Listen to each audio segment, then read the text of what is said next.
Hello friends, welcome to my channel and today we will know कि business में कितने type के cost आते हैं। तो चलिए जानते हैं कि बिजनेस में कितने टाइप के कॉस्ट आते हैं। पहला कॉस्ट जो आता है हमारा वो होता है fixed cost.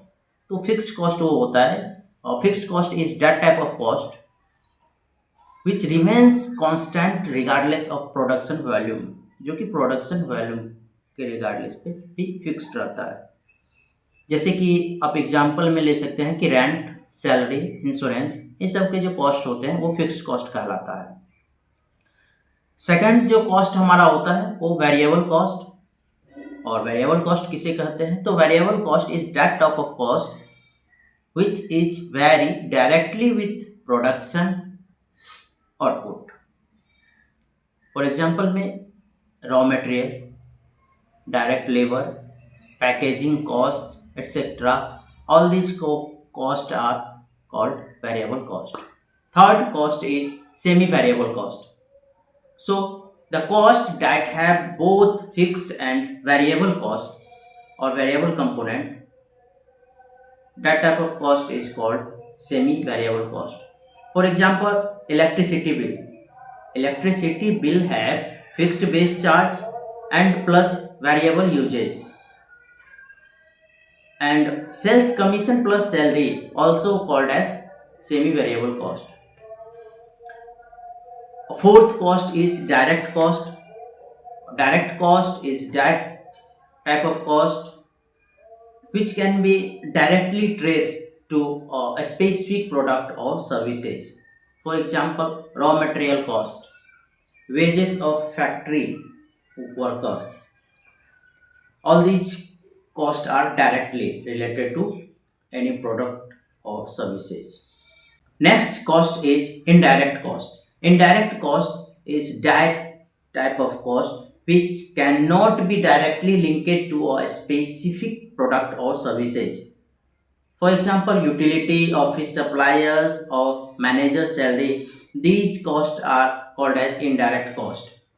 Next is operating cost. Operating cost is that type of cost which is related to day-to-day operation of a business, like rent, wages, utility, depreciation. All these costs are related to day-to-day operations of any business. Next cost is non-operating cost.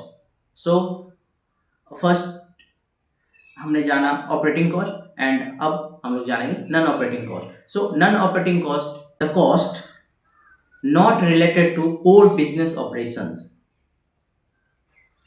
like interest expenses, loss on sales of assets. कोई भी assets अगर हम cell करते हैं, कोई भी business sell करता है और उससे जो लॉस होता है वो नॉन ऑपरेटिंग कॉस्ट कहलाता है। Next cost is controllable cost. So the cost that can be influenced or managed by a specific department or a person। वैसा कॉस्ट जो किसी डिपार्टमेंट के द्वारा कंट्रोल किया जा सकता है और किसी पर्सन के द्वारा कंट्रोल किया जा सकता है, that type of cost called as controllable cost. For example departmental travel expense, किसी भी डिपार्टमेंट का अगर ट्रैवल का एक्सपेंस है तो उसे घटाया बढ़ाया जा सकता है, उसे कंट्रोल किया जा सकता है। एडवर्टीजमेंट का जो कॉस्ट होता है उसे भी आदमी कंट्रोल कर सकता है, कोई बिजनेस कंट्रोल कर सकता है। Next cost is uncontrollable cost. So uncontrollable cost is that type of cost which cannot be altered or managed by any department or person, like centralized IT services। अगर किसी company में IT service है तो उसे कोई एक department control नहीं कर सकता है, वो सारे डिपार्टमेंट के लिए होता है, इसलिए उसे कोई कंट्रोल नहीं कर सकता है। और अगर ओवरऑल कॉर्पोरेट का कोई ओवरहेड है तो उसे भी कोई कंट्रोल नहीं कर सकता। मीन्स कि ये जो कॉस्ट हैं वो अनकंट्रोलेबल कॉस्ट कहलाते हैं। नेक्स्ट कॉस्ट जो आता है बिजनेस का वो होता है अपॉर्चुनिटी कॉस्ट। तो अपॉर्चुनिटी कॉस्ट क्या होता है? तो opportunity cost is that type of cost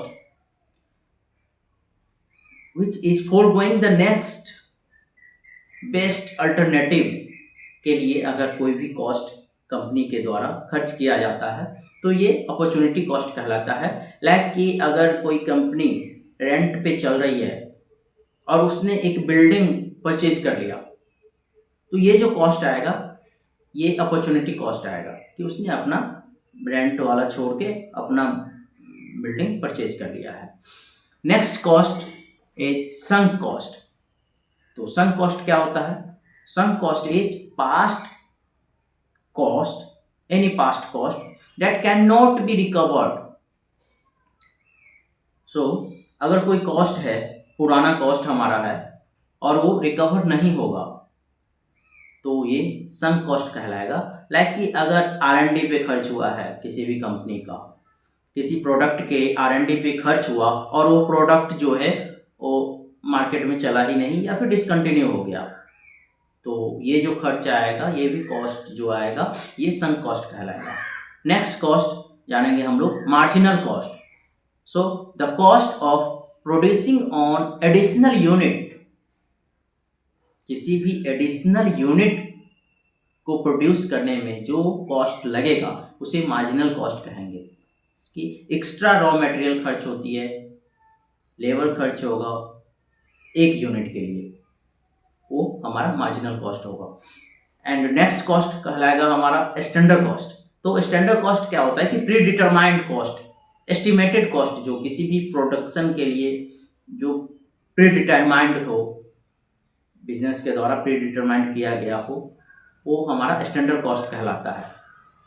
like कोई लेबर कॉस्ट हमने पर यूनिट के लिए बजटेड किया है कि 5 रुपये हो या 10 रुपये हो। किसी भी स्टैंडर्ड मटेरियल कॉस्ट, मटेरियल के लिए हमने एक स्टैंडर्ड फिक्स कर दिया है कि 10 रुपये पर पीस खरीदेंगे, तो ये स्टैंडर्ड कॉस्ट कहलाएगा। Next cost is actual cost, the real amount spend on production और सर्विसेज। इसकी जो एक्चुअल अमाउंट खर्च हुआ है उसे एक्चुअल कॉस्ट बोलेंगे।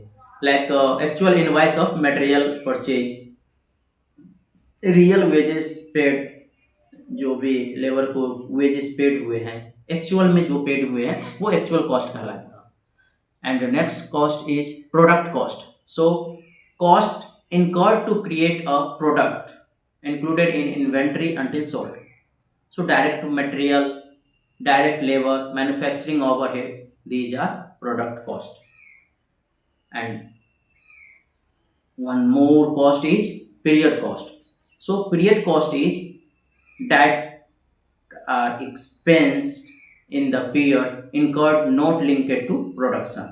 Like for example इसका देखेंगे तो एडमिनिस्ट्रेटिव सैलरी जो होती है, रेंट होता है, मार्केट का जो एक्सपेंस है, ये पीरियड कॉस्ट होता है। सो फ्रेंड्स, ये था हमारा बिजनेस का कॉस्ट। तो this type of cost are used in business and this is very useful for your exam and also for real life. अगर आप बिजनेस में हैं तो इस कॉस्ट को जानना बहुत ही जरूरी है। थैंक यू दोस्तों, मिलते हैं नेक्स्ट वीडियो में।